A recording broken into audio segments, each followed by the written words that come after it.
दीपू जल्दी चलो, नदी किनारा आ गया। नदी की तरफ बिल्कुल भी मत देखना और कुछ भी सुनाई दे ध्यान मत देना। पिताजी नदी का किनारा आने पर इस तरह से क्यों डर गए? ये दोनों नदी किनारे से गुजर रहे थे, तभी पानी की आवाज आने लगी, जिसे सुनकर पिता ठिठक सा गया, लेकिन उसने नदी की तरफ नहीं देखा। तभी दीपू ने नदी की तरफ देखा। एक नाव किनारे की तरफ आ रही थी। उस नाव पर कौन बैठा था ये नजर नहीं आ रहा था। जैसे जैसे वे किनारे पर आई तो दीपू ने देखा वो एक औरत थी जिसका आधा चेहरा घूंघट से ढका हुआ था। किनारे पर आकर वो रुक गई और हाथ के इशारे से दीपू को बुलाने लगी। पिताजी, वो हमें बुला रही है। ये सुनकर पिता बुरी तरह डर गया। मैंने कहा था ना, उसकी तरफ मत देखो, अब भागो जल्दी से। ये दोनों अब वहां से तेज तेज भागने लगे और वो नाव वाली औरत वहीं खड़ी रह गई।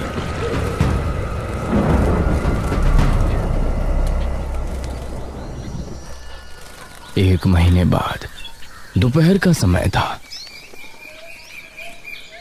गांव के लोग अपने अपने कामों में लगे हुए थे। उसी समय एक जोड़ा टांगे में बैठा गांव में आया। आइए बाबूजी, मधुपुर आ गया। रमेश ने सहारा देकर अपनी बीवी निराजनी को उतारा और वो वहां खड़े मुखिया से मिला।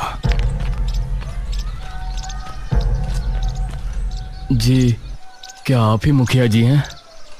हाँ, मैं ही यहाँ का मुखिया हूँ। मुखिया जी, ये कौन है? ये मेरे बचपन के दोस्त भानु प्रताप का बेटा रमेश है। पेशे से लेखक है। बहू गर्भान्य है तो शहर के करीब रहना चाहते हैं। अब हमारा गांव तो शहर के बहुत करीब है ना, इसलिए ये आज से यहीं रहेगा। आपका बहुत बहुत शुक्रिया मुखिया जी।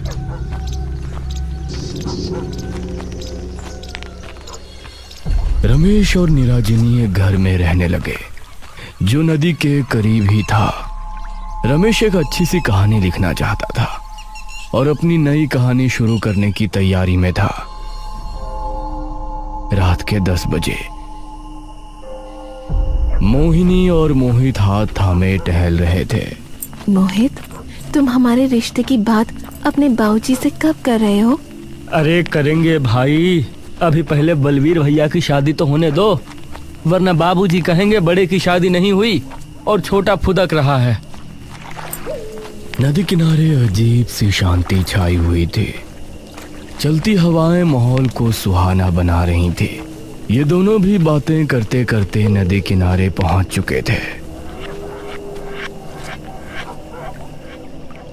कितना सुहाना मौसम है ना? हाँ, नदी भी कितनी खूबसूरत लग रही है। दोनों नदी किनारे बैठकर बातें करने लगे। कितना अच्छा होता कि कोई माझी होता तो हम दोनों उसकी नाव में नदी की सैर कर सकते। हाँ, बहुत अजीब बात है कि हमारी नदी में माझी क्यों नहीं आते, वरना मन तो मेरा भी बहुत करता है। तभी पानी की कलकल की आवाज आनी शुरू हुई। दोनों को सामने से वही नाव आती नजर आई जिसके अंदर घूंघट वाली माझी बैठी थी।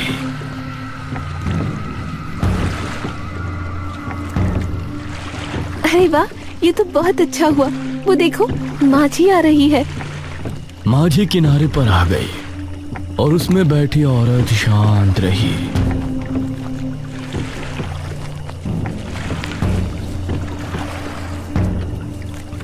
काकी, क्या आप हमें नदी की सैर करा लाएंगी? इस पर उसने हाँ में सिर हिलाया। अरे वाह, चलो।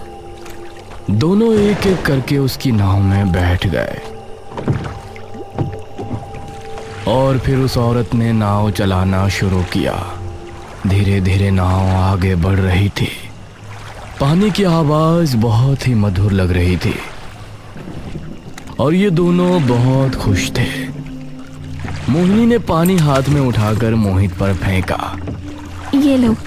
अरे तो मोहित ने भी वही क्रिया दोहराई और फिर दोनों हंसने लगे। नाव अब नदी के बीचों बीच थी और वो माझी बिल्कुल चुपचाप नाव चला रही थी। ये कुछ बोल क्यों नहीं रही है? जी क्या आप सच में कोई माझी है या फिर आप भी हमारी तरह शहर को निकली हैं? ये सुनकर वो औरत तेज तेज चप्पू चलाने लगी। नाव की रफ्तार बढ़ गई और ये दोनों शांत भाव से उसको देखने लगे। तभी हवा चली और उसके चेहरे से घूंघट हट गया।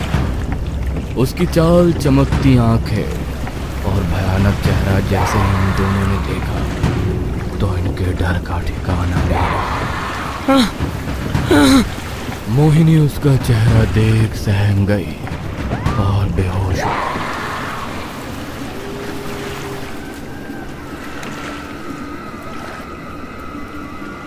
कुछ देर बाद मोहिनी की आंख खुली तो वो किनारे पर अकेली पड़ी थी।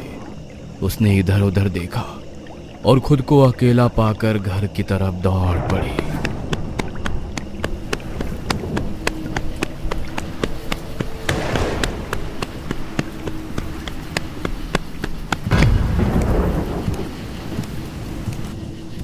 मोहिनी, अरे तुम कहाँ गई थी और कहाँ से आ रही हो इतनी रात में? मोहिनी बहुत डर में थी लेकिन अपने पिता को मोहित के बारे में बता नहीं सकती थी, इसीलिए वो चुप ही रही और उसके पिता ने उसे घर के अंदर भेज दिया। उसको मोहित की चिंता हो रही थी। शाम होने पर उसको अजीब अजीब आवाजें सुनाई देने लगी, जैसे कि कोई माझी तेज तेज चप्पू चला रही हो। ये चप्पू की आवाज यहाँ कैसे आ रही है? उसने खिड़की खोलकर देखा तो उसको अपनी आंखों पर यकीन नहीं हुआ। उसने देखा कि सामने वही औरत नाव के अंदर खड़ी है। उसकी माँ उसकी चीख सुनकर वहां पहुंची। क्या हुआ बेटा?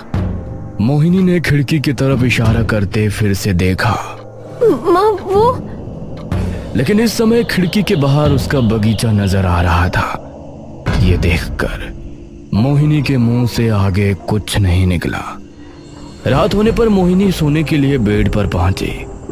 करीब 1 बजे जब वो गहरी नींद में थी तभी उसको अपने पैरों पर कुछ गीला महसूस हुआ और उसकी आंख खुल गई।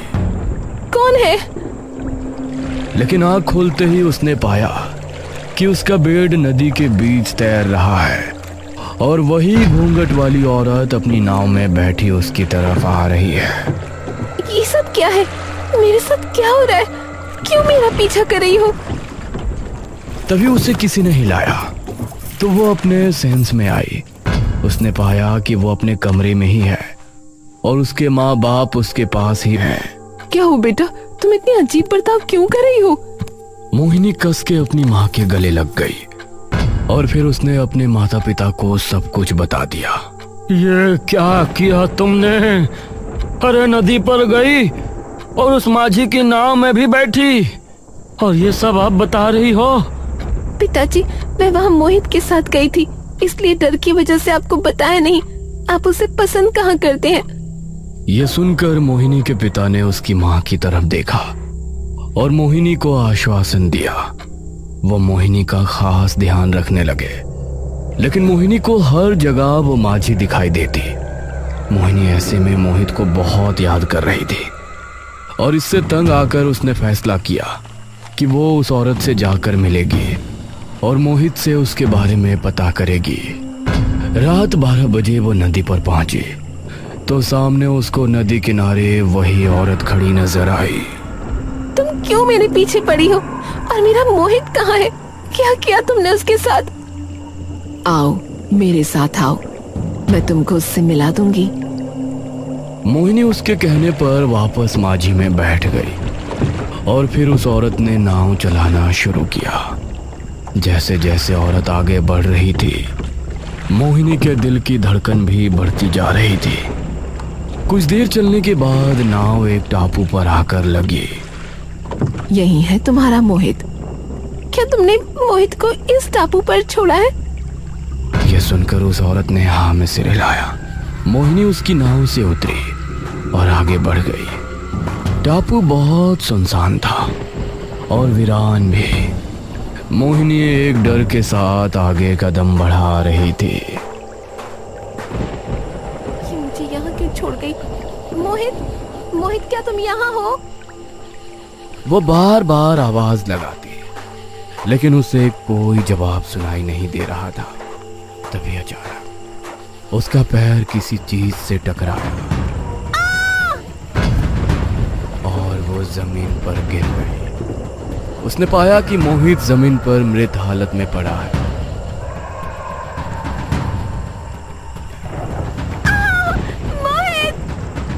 मोहिनी अब चीखती चिल्लाती वहां से वापस नदी की तरफ भागी।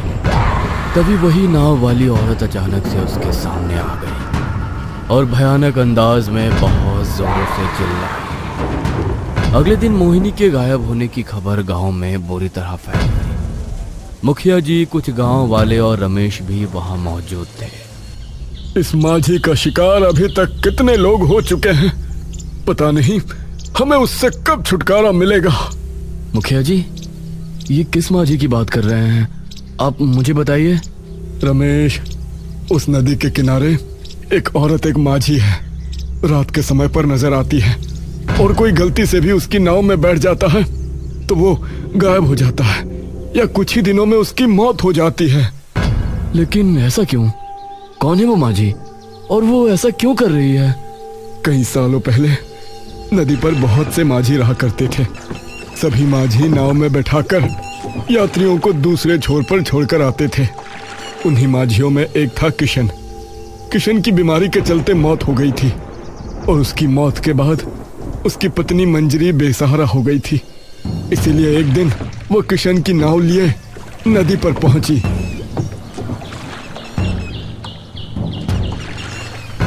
ये क्या कर रही है मंजरी?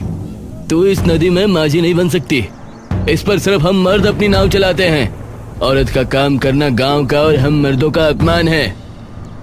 मुझे इस समय धन की जरूरत है और ये मेरे पति की नाव है, मैं इसे क्यों नहीं चला सकती? बावली हो गई है क्या?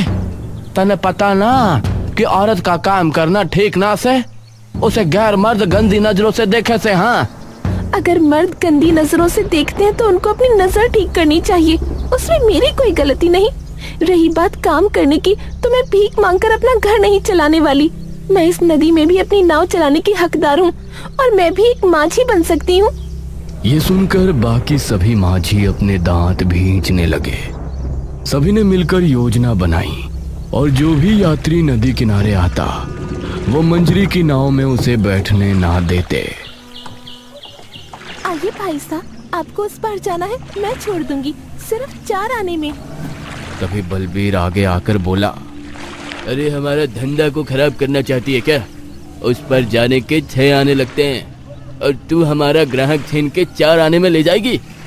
इसी तरह वो सही दाम लगाने पर भी मंजरी के यात्री छीन लिया करते थे।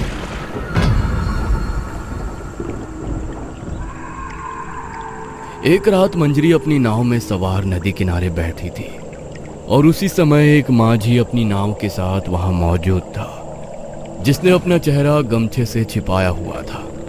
एक आदमी अपने छोटे भाई के साथ नदी किनारे पहुंचा। उसका छोटा भाई का सर फटा था और उसको गंभीर चोट आई थी। भाई साहब, मेरे भाई को जल्दी ही वैद्य जी के पास ले जाना होगा, वरना इसकी मौत हो जाएगी। आइए भाई साहब, मेरी नाव में आइए। अरे चुप कर भाई साहब, आप मेरी नाव में आओ, मैं जल्दी पहुंचा दूंगा। शुक्रिया भाई, लेकिन मेरे पास पैसे नहीं है, मैं कल आपको दे दूंगा। अरे ये क्या कह रहे हो? पैसे नहीं है तो हम लेकर भी नहीं जाने वाले, पहले पैसे लेकर आओ। उस माझी ने गंभीर हालत में देखते हुए भी उसको ले जाने से इनकार कर दिया। भाई साहब, आप मेरी नाव में बैठ जाइए, मैं आपको छोड़ देती हूँ, आप पैसे मत देना। आपका बहुत बहुत शुक्रिया बहन। वो आदमी अपने भाई को मंजरी की नाव में बैठाने ही वाला था कि तभी बस बहुत हुआ इस मंजरी का, अब हम इसकी मनमानी नहीं चलने देंगे। यह हमारा धंधा चौपट करके ही मानेगी। अगर तुमको बिना पैसों के नहीं जाना तो मुझे इसे ले जाने दो। बेचारा कितने दर्द में है, आपको दिखता नहीं? इसको जल्दी ही वैद्य के पास नहीं ले जाया गया तो इसकी मौत हो जाएगी। हाँ दिख रहा है, लेकिन हम तुझे फ्री में नहीं ले जाने देंगे। मैं इसे आज वैद्य तक पहुंचा कर रहूंगी। ये सुनकर उस माझी को गुस्सा आ गया।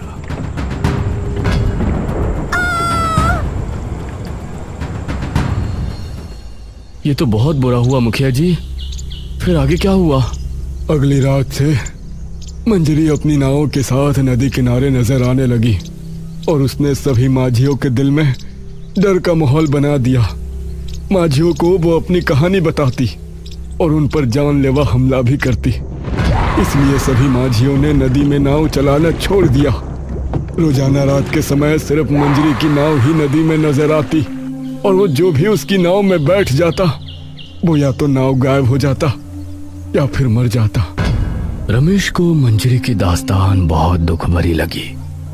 वो एक लेखक था, इसीलिए वो मंजरी के बारे में बहुत ज्यादा सोचने लगा और उसी के बारे में उसने लिखना भी शुरू किया।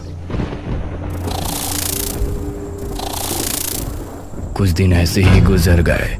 एक रात निराजिनी को लेबर पेन शुरू हुआ। जल्दी से वैद्य को बुला कर लाइए। मैं अभी किसी को बुला कर लाता हूँ।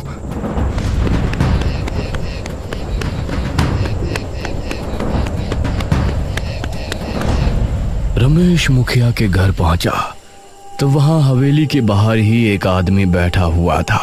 बिरजू काका, वो मुखिया जी कहाँ हैं? बेटा, मुखिया जी तो किसी काम से पास ही के गांव गए हैं, 2 दिनों में वापस आएंगे। मुझे मदद की बहुत जरूरत है। निराजनी को दर्द शुरू हो गया है। मुझे इस समय किसी वैद्य के पास जाना होगा जिसके पास दाई माँ भी हो। बेटा, गांव में कोई वैद्य या दाई माँ नहीं है। तुमको महीनपुर गांव में ही वैद्य जी और दाई माँ मिल सकती है, लेकिन वहां जाने के लिए अभी तुमको कोई टांगा नहीं मिलेगा और नदी के जरिए तुम वहां जा नहीं सकते। सुबह से टांगे चलना शुरू होंगे तो तभी कुछ हो सकता है। नहीं, सुबह तक भला मैं कैसे रुक सकता हूँ? मेरी बीवी कभी भी माँ बन सकती है। बेटा, रुकना तो पड़ेगा। बताओ कैसे जाओगे? मुझे नहीं लगता कि इस समय कोई टांगे वाला तुमको वहां मिलेगा।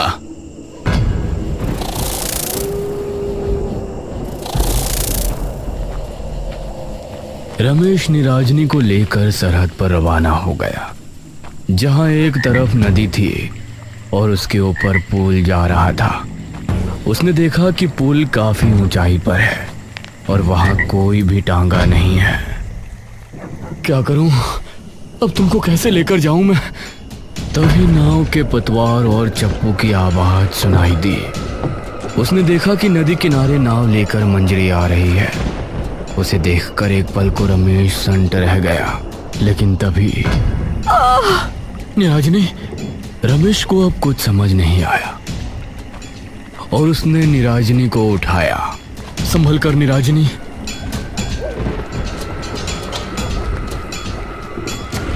उसने निराजनी को माझी की नाव में बिठाया। हमें अगले छोर पर जाना है, महिमपुर गांव। मेरी बीवी को वैद्य जी और दाई माँ की सख्त जरूरत है।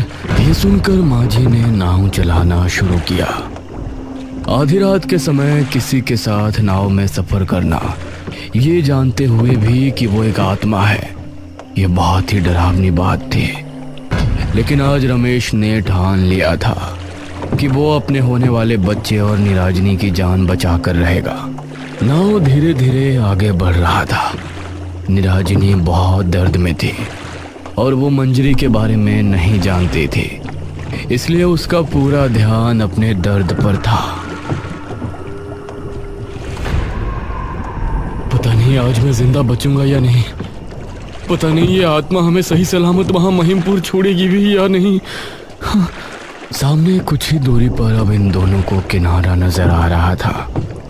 रमेश को इस बात की खुशी थी कि अभी तक मंजरी ने उसके साथ कुछ गलत नहीं किया। ये देखकर रमेश को थोड़ी राहत मिली। आप इतनी देर में क्यों नाव चला रही हैं? मुझे दर्द हो रहा है, जल्दी कीजिए ना। ये सुनकर मंजरी को गुस्सा आ गया। और वो तेज तेज चप्पू चलाने लगी। क्या हुआ रमेश, ये इस तरह क्यों बर्ताव कर रही है? तभी मंजरी के चेहरे से घूंघट हट गया और इन दोनों ने उसका भयानक चेहरा देखा।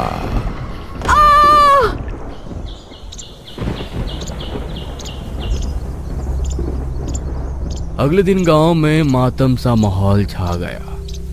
सभी लोग रमेश और निराजनी के बारे में अफसोस जता रहे थे। काका, तुमने रमेश को रात में नदी पर क्यों जाने दिया? राम राम। अरे मैंने कहा था रमेश से कि इस समय वहां जाना ठीक नहीं, लेकिन उसने मेरी एक ना सुनी। अब तो रमेश भी गायब हो गया। मैं भला अपने दोस्त को क्या जवाब दूंगा? अब मंजरी भी नदी किनारे नजर नहीं आती थी। 3 दिन बाद एक टांगा गांव पहुंचा।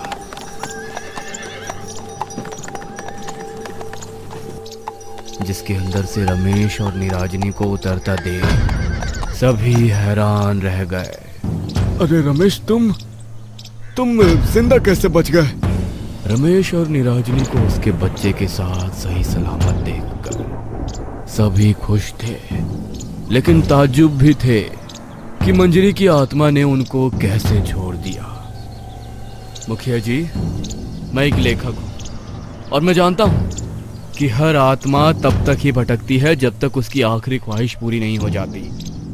मंजरी की आखिरी ख्वाहिश थी उस आदमी को वैद के पास छोड़कर आना, और जब मैं निराजनी को लेकर उसकी नाव पर पहुंचा तो उसको निराजनी में वही इंसान दिखाई दिया। उसने हमें उस पार पहुंचाया और इस तरफ उसकी आखिरी ख्वाहिश पूरी हो गई। अब मंजरी नदी पर कभी नजर नहीं आएगी। यह सुनकर सभी गांव के लोग खुश हुए और गांव का एक आदमी बलबीर भी बहुत खुश था।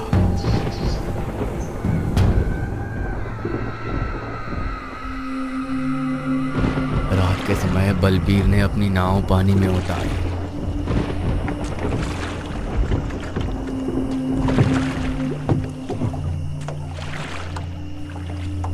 उस मंजरी को मारने के बाद इतने सालों बाद नदी में नाव उतारी है।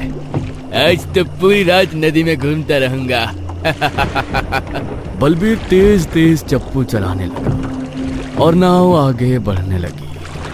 तभी सामने से उसको मंजरी की नाव आती नजर आई और उसके चेहरे से हंसी गायब हो गई, खौफ में बदल गई।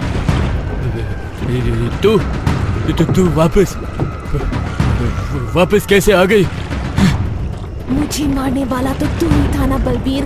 तुझे मारे बिना भला मेरी आत्मा को शांति कैसे मिल सकती थी? ये कहकर मंजरी उस पर टूट पड़ी और बलबीर अपनी नाव समेत पानी के अंदर समा गया।